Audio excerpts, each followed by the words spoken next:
শুরু করেছে আজ নতুন পর্ব প্রেতলোকে সবাইকে আরও একবার স্বাগত। আশা করছি সবাই খুব ভালো আছেন, সুস্থ আছেন। তো আজকে আমার যে ঘটনা লিখে পাঠিয়েছে আর কি, সে কলকাতারই বাসিন্দা। তো সে যেরকমভাবে লিখে পাঠিয়েছে সেরকমভাবে পড়ে শোনাচ্ছে। নমস্কার, আমার নাম সৈকত, আমার বাড়ি কলকাতায়। তো আজকে যে ঘটনা আমি লিখে পাঠালাম সেটা বেশি না, ওই 7-8 মাস আগের ঘটনা। ঠিক আছে, তো আমি পেশায় একজন রাইটার।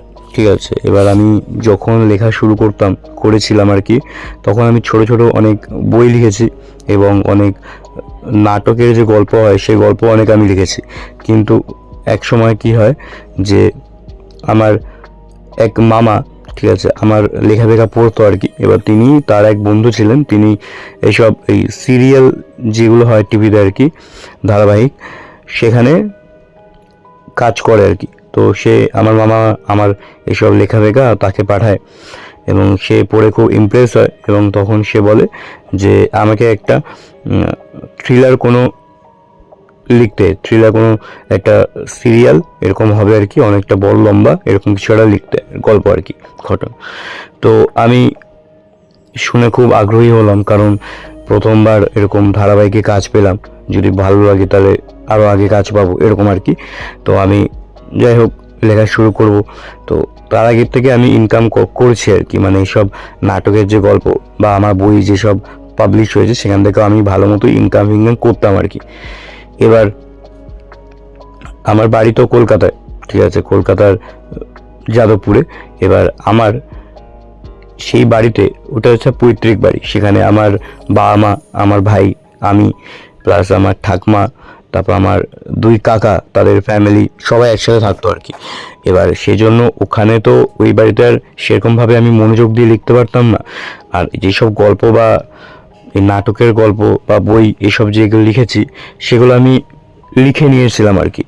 কারণ তারপরে এই যে অপরচুনিটি আমার কাছে এসেছিলো আর কি, একটা ধারাবাহিকের গল্প লেখার, সেটা তো আমার কাছে একটা বিশাল বড় অপরচুনিটি। তো সেই জন্য আমি ঠিক করলাম যে কোনো ফাঁকা জায়গায়, একটু লোকজন কম হবে এরকম কোনো একটা জায়গায় একটা ফ্ল্যাট ভাড়ায় নেব, কয়েকদিন থাকবো, তারপর পুরো ঘটনা লেখালেখা হয়ে গেলে আবার বাড়িতে ফিরে আসবো।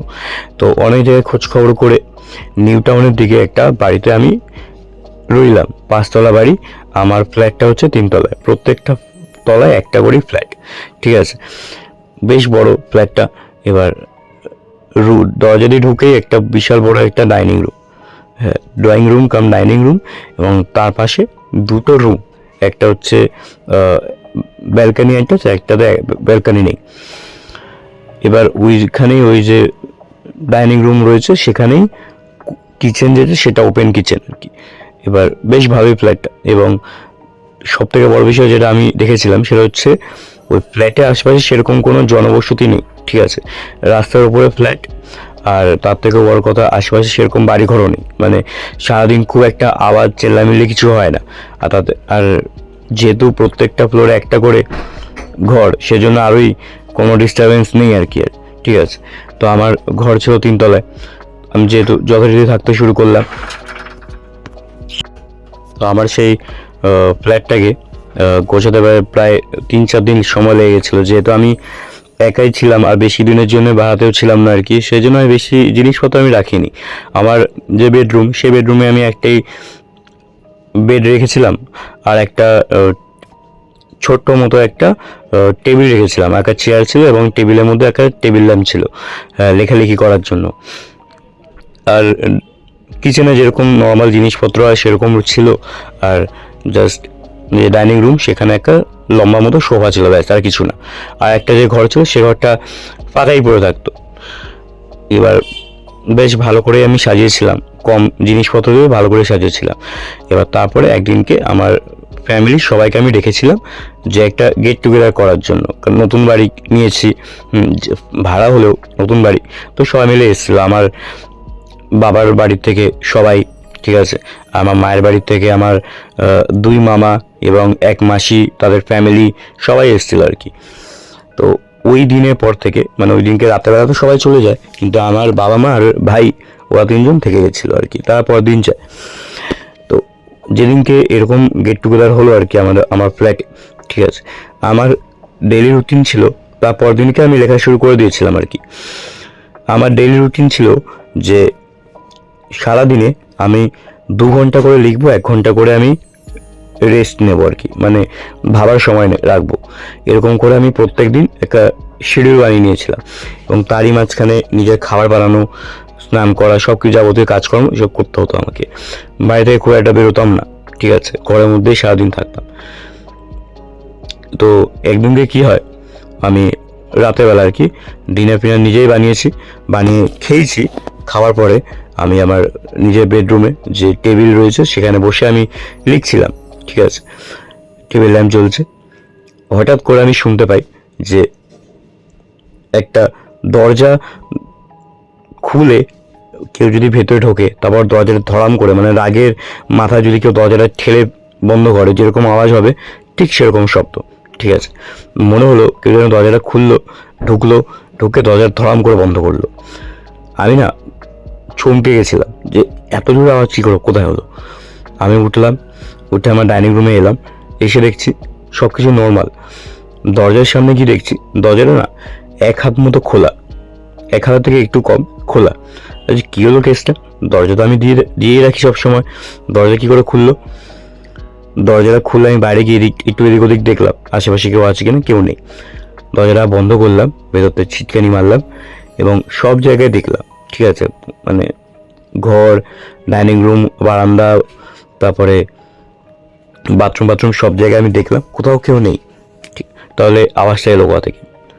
তো যাই হোক, আমি অত না ভেবে আবার নিজের জায়গায় চলে এলাম, আবার কাজবাজ করতে শুরু করলাম, ঠিক আছে। এসে কিছুক্ষণ লেখালেখির পরে আবার সময় তখন রাত্রি প্রায় 11:30 বাজে, ঠিক আছে, 11:30 12:30 বাজে। আমি একটা সিগারেট নিয়ে আমার ব্যালকানিতে গেলাম। ব্যালকানিটা বিশাল বড় এবং স্লাইডিং ডোর, পুরোটাই স্লাইডিং ডোর, মানে যতটা ব্যালকানির চওড়া আর কি ততটাই স্লাইডিং ডোর আর কি পুরোটা। হ্যাঁ, মানে এমন নয় যে একটা দরজা দিয়ে ঢুকে আবার এরকম টাইপের না, পুরোটা স্লাইডিং ডোর আর কি, পুরো কাছে। তো আমি ঢুকলাম সেখানে, কাজ সরি বারান্দায় গিয়ে একটা সিগারেট খাচ্ছি। সিগারেট খেয়ে নিচে দেখছি বেশ একটা শান্ত পরিবেশ, ঠিক আছে, নিচে রাস্তা দিয়ে গাড়ি ফাড়ি যাচ্ছে। তো আমি ঘরে আবার ঢুকে এলাম, পর্দা দিয়ে দিলাম, পর্দাটা দিয়ে আমি আবার কাজে লিখে বসেছি। হঠাৎ করে আমার মনে হচ্ছে যে কেউ যেন আমার ডান দিক দিয়ে, মানে যে ডান দিকে আমার যে রয়েছে আর কি ওই স্লাইডিং ডোর, সেখান থেকে কেউ যেন দেখছে, ঠিক আছে। মানে মনে হচ্ছে কেউ বারান্দায় দাঁড়িয়ে রয়েছে, আর ওই যে পর্দার একটু ফাঁক দিয়ে কেউ আমার ঘরের মধ্যে উঁকি মারছে। এবার আমি না অনেকক্ষণ ধরে জিনিসটা ফিল করেছিলাম যে অনেক সময় হয় কেউ যদি আপনাকে অনেক সময়, মানে অনেকক্ষণ ধরে এক দৃশ্যে তাকিয়ে থাকে, আপনার বুঝতে পারবেন যে কেউ আমার দিকে তাকিয়ে রয়েছে। ঠিক সেই জিনিসটাই হয়েছিল আর কি, যে আমি বুঝতে পারছি কেউ আমার দিকে এক দৃশ্যে তাকিয়ে রয়েছে। তো আমি একবার আর চোখে দেখলাম, আমি দেখলাম যে হ্যাঁ কেউ একজন দাঁড়িয়ে রয়েছে, কিন্তু স্পষ্ট বুঝতে পারছি না। আমি যে ঘুরলাম দেখলাম সেখানে কেউ নেই। আমি উঠে গিয়ে পর্দা সরালাম, কেউ নেই। দরজাটা খুলে, স্লাইডিং ডোর খুলে আবার যখন আমি বারান্দায় ঢুকলাম, কেউ নেই। আবার স্লাইডিং ডোর দিয়ে আবার যখন ফিরে এলাম, বসলাম কিছুক্ষণ, 5-7 মিনিট পরে আবার সেম জিনিস। আমি বুঝতে পারছি আবার কেউ রয়েছে ওখানে, কেউ আমার দিকে তাকিয়ে রয়েছে। এটা বেশ অনেকক্ষণ ধরে হচ্ছিল, আমি যতবার তাকাচ্ছি কেউ নেই। আবার যখন আমি কাজে মন দিচ্ছি আবার মনে হচ্ছে কেউ আমার দিকে তাকিয়ে রয়েছে। তারপর আমি বেশিক্ষণ কাজ করতে পারিনি এরকম নিয়ে, তো আমি নিজের বেডে চলে আসি, ঘুমিয়ে পড়ি। পরদিন সকালবেলা যখন আমি ঘুম থেকে উঠি, হ্যাঁ, আমার ঘুম থেকে ওঠার পরে যেটা আমার মনে হচ্ছিল সেটা হচ্ছে প্রচণ্ড আমার লেদ লাগছিল। এমনিতে আমি 9টা 9:30টার মধ্যে উঠে যাই, কিন্তু সেদিনকেই আমার ঘুম ভেঙেছে 12টার সময়, ঠিক আছে। তারপর আমি ভাবলাম, যখন ঘড়িটা দেখলাম 12টা বাজে, আমি উঠতে চেয়েও যেটা মনে হলো আমি উঠতে পারলাম না। আমি আবার শুয়ে পড়লাম, হ্যাঁ, আবার চোখ লেগে গেল। যখন আবার ঘুমটা ভাঙলো তখন সময় প্রায় 1:30 বেজে গেছে, 1:30 কি 2টো বাজে। আমি তাড়াতাড়ি করে ধরফর করে উঠে বসলাম, কিন্তু আমার মনে হচ্ছে আমার শরীরটা যেন খুব ভারী হয়ে গেছে। হ্যাঁ, এমনিতে আমার বেশি নয়, ওই 60-65 কেজি ওজন, কিন্তু ওই সময় মনে হচ্ছিল আমার যেন প্রায় 80-85 কেজি ওজন হয়ে গেছে এরকম। হাঁটতে চলতে বেশ একটা ভারী, একটা হেভিনেস শরীরের মধ্যে একটা ফিল হচ্ছিল আর কি। তো যাই হোক, আমি কাজবাজ করলাম, রান্নাবান্না করলাম, করে খাওয়া দাওয়া করে আবার যখন কাজে বসবো, আমার মনে হচ্ছে যে কাজ করতে আমার ইচ্ছে করছে না, এরকম মনে হচ্ছে একটু শুয়ে পড়ি। হ্যাঁ, আবার সেই সময় আবার ঘুমালাম। আবার বিকেলবেলা উঠে যখন আবার সন্ধ্যাবেলা কাজ বাজে নিয়ে বসেছি, আবার আমি মনে হচ্ছে যে মানে আমি নিজের মাইন্ডে কনসেন্ট্রেট করতে পারছি না, মানে যে আমি যে ভাববো, যে গল্প আমি ভাববো, যেটা আমি লিখবো, সেটাই আমি করতে পারছিলাম না। ঠিক আছে, তো সেদিনকে রাতের বেলা আমি টেবিল ল্যাম্প জ্বালিয়ে বসে পড়ছি, এবার লিখছি আর কি। হঠাৎ করে দেখলাম যে টেবিল ল্যাম্পটা না জ্বলছে নিভছে এরকম হচ্ছে আর কি। তো আমি বন্ধ করলাম একবার, করে আবার জ্বালালাম। ঠিক ছিল কিছুক্ষণ, 10 মিনিট মতো ঠিক ছিল। তারপরে আবার একই জিনিস। আমি বুঝতে পারছিলাম না যে কি কেন হচ্ছে, কারণ নতুন টেবিল ল্যাম্প এরকম কী করে হতে পারে, তারপরে আবার ব্র্যান্ডেড, এরকম হওয়া উচিত নয় আর কি। তো যাই হোক, আমি আবার কিছুক্ষণ বিরতি নিলাম, বারান্দায় গেলাম, সিগারেট খেলাম। সিগারেট খাওয়ার পরে সময় আমার বারবার মনে হচ্ছিল কেউ যেন আমার রুমের মধ্যে রয়েছে। ঠিক আছে, মানে আমি একা নেই, আমার রুমের মধ্যে কেউ না কেউ তো আছে। ঠিক আছে, আমি এটা ভেবে যখনই আমি খুললাম পেছনের দিকে, আমি দেখছি যে আমার বেডরুমের যে দরজা, সে দরজার সামনে একটা মহিলা দাঁড়িয়ে রয়েছে, যার পুরো শরীরটা নোংরা কাপড় পরে রয়েছে এবং তার পুরো মুখটা গলে গেছে। ঠিক আছে, মানে কেউ যেন ওর মুখটাকে নিয়ে আগুনে ঢেলে দিয়েছে, এরকম একটা মুখ দিয়ে চামড়া গলে গলে পড়ছে, মাথায় চুল কিছুই নেই বললে চলে, মানে একটা ন্যাড়া মহিলা যার মুখ দিয়ে মাংস গলে গলে পড়ছে এরকম। আর একটা অদ্ভুত দৃষ্টিতে আমার দিকে তাকিয়ে রয়েছে, না সে রেগে রয়েছে না সে হাসছে, অদ্ভুত দৃষ্টিতে আমার দিকে তাকিয়ে রয়েছে, মানে একটা কনফিউশন, মানে সে একটা কনফিউজের মধ্যে রয়েছে এরকম একটা। আর চোখগুলো ড্যাবা ড্যাবা, মানে বিশাল বড় বড় একটা চোখ, সে আমার দিকে তাকিয়ে রয়েছে। যতটা তার শরীর দেখা যাচ্ছে, পুরো শরীরটা কিন্তু পোড়া। আমি না সেই সময় চিল্লিয়ে উঠি এবং সেখানে আমি সেন্সলেস হয়ে যাই। সেন্সলেস হওয়ার পরে আমি যখন আমার সেন্স ফেরে, তখন কিন্তু সকাল হয়ে গেছে। সকাল তখন প্রায় 10টা বাজে। আমি উঠলাম। এবার আমি আগের দিন যেটা দেখেছি আর কি, সেটা না আমি মাথার মধ্যে কন্টিনিউয়াস ঘুরে যাচ্ছে। আমি ভাবছিলাম যে আমি কি যেটা দেখেছিলাম আগের দিন রাতে, সেটা কি ঠিক দেখেছি নাকি নতুন জায়গা বলে এরকম মনে হচ্ছে।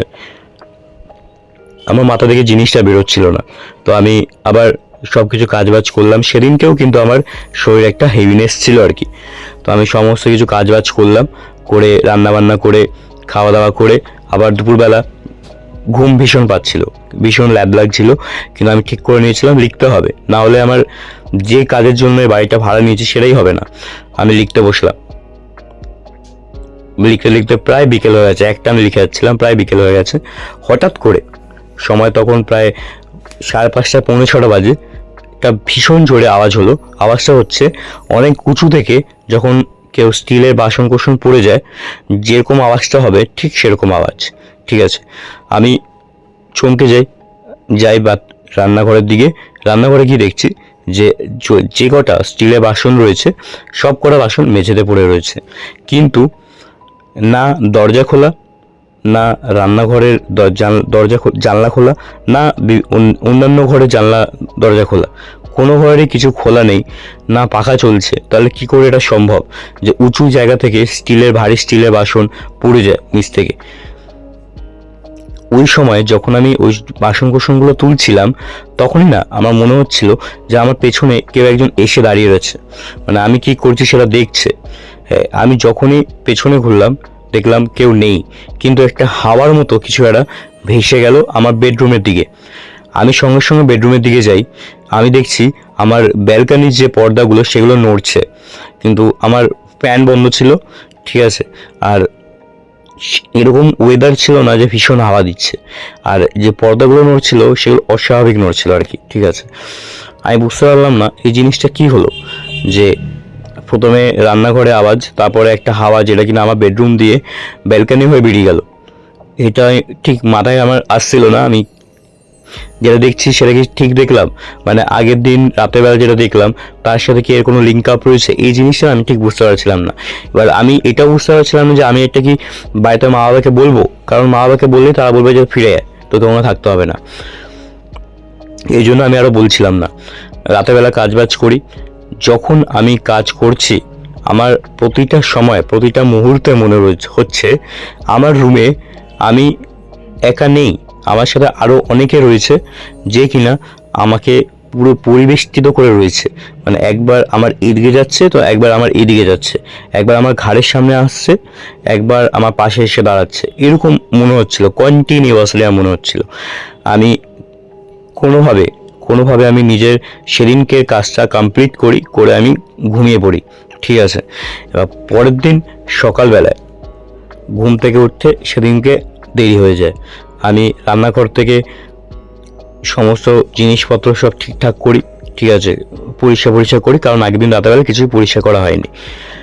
আমার ফ্রিজে যে খাবার ছিল আগের দিন রাতের বেলায় খাবার, সেগুলো আমি খাবারগুলো বার করে যখন আমি দুপুরবেলা খেতে যাব দেখছি প্রত্যেক কটা খাবার নষ্ট হয়ে গেছে, ঠিক আছে। ফ্রিজে রাখা খাবার সারা রাত ফ্রিজ চলেছে, তারপরেও খাবার নাকি নষ্ট হয়ে গেছে। যাই হোক, আমি আবার রান্না করলাম, ভাত আর তরকারি করলাম। আমি যখন খাবো 2 গরস মুখে দিয়েছি, 3 গরসের পরে আমার গলায় না কিছু একটা আটকাচ্ছিল, যেন অনেক কিছু গলার মধ্যে আটকে আছে এরকম। আমি যখন মুখে হাত দিয়েছি আমি দেখছি 3 ডলা চুল আমার গলা দিয়ে বেরোচ্ছে, ঠিক আছে, বড় বড় গুচ্ছ চুল 3 ডলা আমার গলা দিয়ে বেরোলো। আমার ওই দেখে পুরো খাবারটা খেতেই আমার ভক্তি চলে গেল, ঠিক আছে। তারপরে আমি কোনোভাবে বাথরুমে যাই, আমার বমি পেয়ে গেছিলো আর কি, বমি করে আসি। আমার ওই খাবারটা খেতে একদমই ইচ্ছে করছিল না, কিন্তু খিদে পেয়েছে, কিছু তো করার নেই। আমি অনলাইনে অর্ডার করলাম, অনলাইনে খাবারটা এলো। খাবারটা আসার পরে আমি নিজের থালায় প্রথমে ঢাললাম খাবারটাকে, ভাতই অর্ডার করেছিলাম, ভাত আর একটা তরকারি অর্ডার করেছিলাম। খাবারটাকে ঢালার পরে যখন আমি প্লাস্টিক সব ডাস্টবিনে ফেলতে যাব, গিয়ে একটু ক্লাসে করে জল ফল নিয়ে এসে আবার যখন বসেছি ডাইনিং টেবিলে খাবো বলে, আমি দেখছি ভাতের যে চালগুলো সেগুলো না কেমন সাদা পোকা হয়ে গেছে, মানে কিলবিল করছে, আমার থালার মধ্যে পোকাগুলো কিলবিল করছে। আমি জানি এই কথাটা কেউ বিশ্বাস করবেন না, এটা একটা অস্বাভাবিক একটা কথা বলছি, কারণ এটা সত্যি। আমি দেখছি আমার খাবারে, আমার থালায় যে ভাতগুলো ছিল, ভাতের চালগুলো ছিল, সেগুলো আর চাল নেই, সেগুলো রীতিমতো একটা মানে পোকা হয়ে গেছে, পোকা হয়ে তারা থালার মধ্যে কিলবিল করছে আর কি। আমি দেখে সেটা অবাক হয়ে যাই, যে খাবারটা আমি এক্ষুনি নিজের হাতে থালায় ঢাললাম, সেই খাবারটা এটা কি করে সম্ভব, এটা কি করে হতে পারে। আমার মনে হচ্ছিল আমি সেই সময় তখনই মাকে ফোন করে বলি, কিন্তু আমি তখনও থেমে গেছিলাম। আমি ওই খাবারটাও খেতে পারলাম না। আমি আবার নিজের বেডরুমে ফিরে এলাম, ফিরে এসে আমি শুয়ে রয়েছি। আমি মনেই হচ্ছিল না যে আমি লিখতে পারবো, আমার মাইন্ডটাকে মনে হচ্ছিল না যে আমি লিখতে পারবো, আমি কোনো মনোযোগ করতেই পারছিলাম না, কিছু ভাবতেই পারছিলাম না যে যেটা আমি লিখবো আর কি। আমি শুয়েছিলাম, আমার মনে হচ্ছে যে পাশের ঘরে কেউ যেন এসে বারবার হাঁটাহাঁটি করছে। মানে একে তো পাখা বাগা চলছে না, শীতকালের সময় ছিল আর কি, পাখা বাগা চলছে না, এবার ঘড়ির আওয়াজে টিকটিক করে শব্দ স্পষ্ট শোনা যায়। আর যখন কোনো ঘরে কেউ যখন পাটাকে দাম করে হেঁটে বেড়ায়, সেই স্পষ্ট আওয়াজটা আমি শুনছিলাম, যেটা আমার পাশে যে একটা ঘর ছিল পাকা ঘর, সেই ঘর থেকে স্পষ্ট আসছিল, আমি স্পষ্ট শুনতে পারছিলাম। আমি যখনই সেখানে উঠে যাই পাশের ঘরে, আমি দেখছি সেই জানলা দিয়ে কিছু একটা বেরিয়ে গেল। হ্যাঁ, আর ওই ঘরের জানলা সেদিনকের মতো আমার ওই ব্যালকনি যে জানলা যে পর্দা যেরকম উড়েছিল, সেই পর্দাও সেরকম করে উড়ছে। আমি স্পষ্ট তখন আমি বুঝে গেছিলাম যে কিছু না কিছু তো আছে, না হলে এত এইসব পসিবল নয়। তারপর আমি সঙ্গে তখন আমি মাকে ফোন করলাম, মাকে ফোন করে সমস্ত ঘটনা বললাম। বলার পরে সে বলছে যে ঠিক আছে, আজকের রাতটা কোনোভাবে কাটা, আমি আর বাবা কালকে তোর বাড়িতে যাব, ঠিক আছে। তো আমি সেদিনকে সন্ধ্যে থেকে আমার মোবাইলে হনুমান চালিসা চালিয়ে রেখে দিয়েছিলাম, চালিয়ে আমি লেখালেখি করছিলাম। তো সেদিনকে সন্ধ্যেবেলায় কোনো সমস্যা হয়নি, এবং আমি সন্ধ্যেবেলা 9টা কি 9:30 বাজে রাতের দিকে আমি নিচে যাই, গিয়ে একটা রেস্টুরেন্ট থেকে খেয়ে আসি, তো কোনো সমস্যা হয়নি। তো সারা রাত আমি ওই হনুমান চালিসা চালিয়েই শুয়েছিলাম, ঠিক আছে। তো পরদিনকে বাবা মা আসে, মা আসেনি, বাবার ভাই এসেছিল, অনেক ভোরবেলা এসে গেছিলো। তো তারাও বুঝতে পারছিল যে মানে কি, তারা প্রায় মাত্র 1 ঘন্টাই থেকেছে, তারপরেই তারা বুঝতে পারছিল যে ঘরের মধ্যে কিছু না কিছু তো আছে, কিছু একটা জিনিস যেটা তাদের পুরো শরীরকে ভারী করে দিচ্ছে, এরকম একটা ব্যাপার। হ্যাঁ, তো আমি বাথরুমে যাই, বাথরুমে গিয়ে আমি বললাম যে তোমরা বসো, আমি স্নান করে আসি। বাথরুমে গেছি, গিয়ে আমি কল খুলে বালতি ভরছি, আমি সামনে দাঁড়িয়ে রয়েছি। ঠিক আছে, আমি ভাবছি যে কি হচ্ছে, মানে আমি কি এই ফ্ল্যাটটা কিনে ভুল করলাম, নাকি এই জায়গাটাতে ফ্ল্যাট কেনা, এত ফাঁকা জায়গায় ফ্ল্যাট কেনা উচিত হয়নি। কারণ কিন্তু আগে যখন আমি ছিলাম, যে কদিন আমি সব রুম ফুম সেট আপ করছিলাম, তখন তো সব কিছু হয়নি, তাহলে এখন কেন হচ্ছে? এই সমস্ত ঘটনা আমি ভাবছিলাম সব কথা।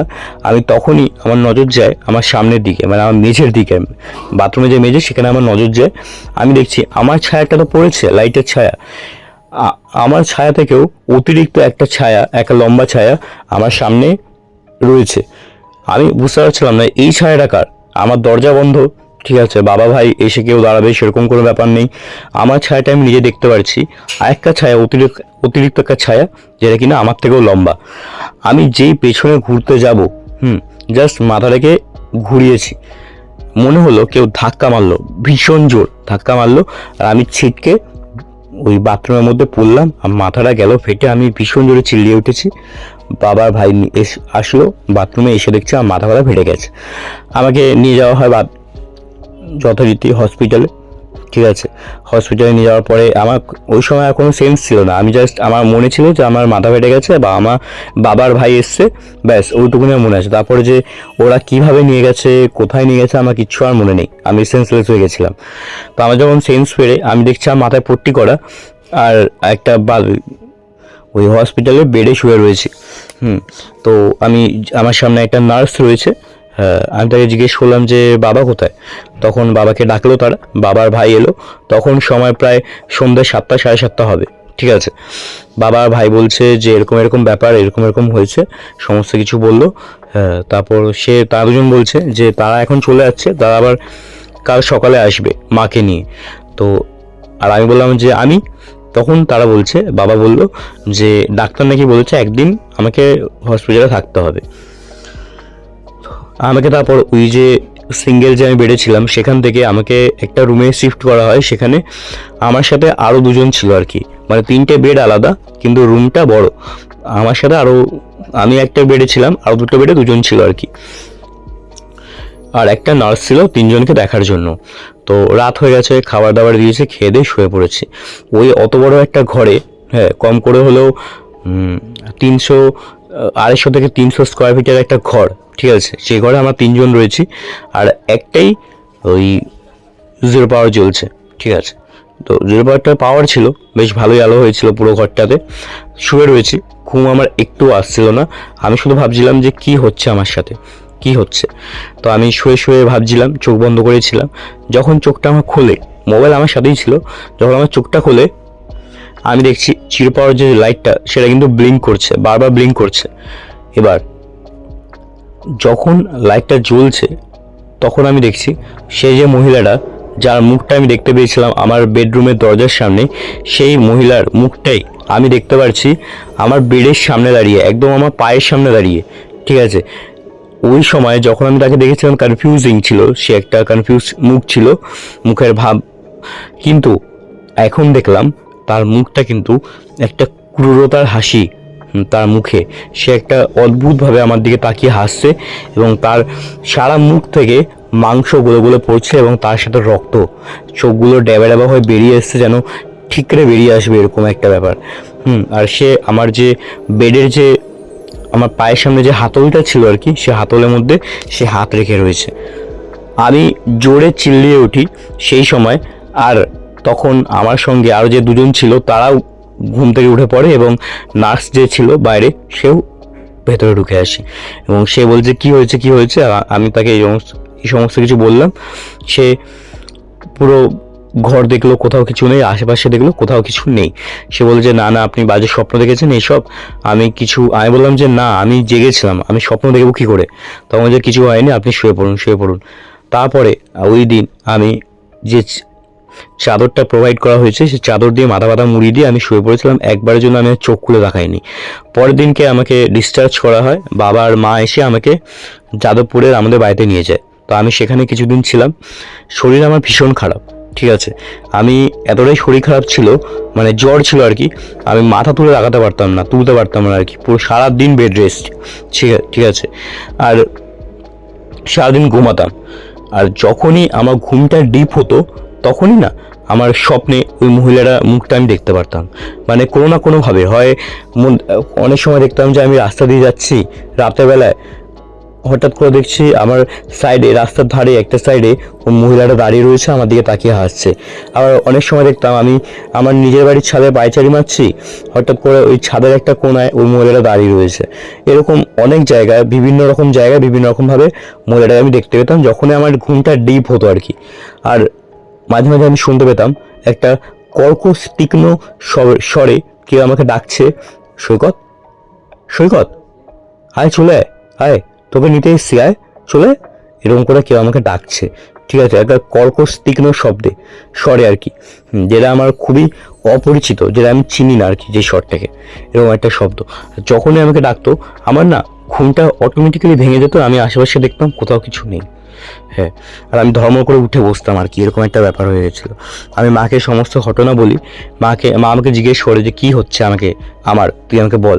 আমি সমস্ত ঘটনা বলি, আমি যা যা হচ্ছে। আমার শরীরের কোনো উন্নতি হচ্ছিল না, ডাক্তারের পর ডাক্তার দেখাচ্ছিলাম। আমি প্রায় 1 মাস ওরকম করেই আমার ঘরে পড়েছিলাম বেডের মধ্যে, কোনো ডাক্তারের কোনো ওষুধে কাজ হয়নি। আর কন্টিনিউয়াসলি ঘুমালেই ওই স্বপ্ন আর ওই ডাকের শব্দ আমি শুনতে পেতাম। একটা তান্ত্রিকের কাছে আমার মা আমাকে নিয়ে যায়। তিনি আমাকে একটা হাতের মধ্যে একটা জল দেয়, জলটা খেতে বলে।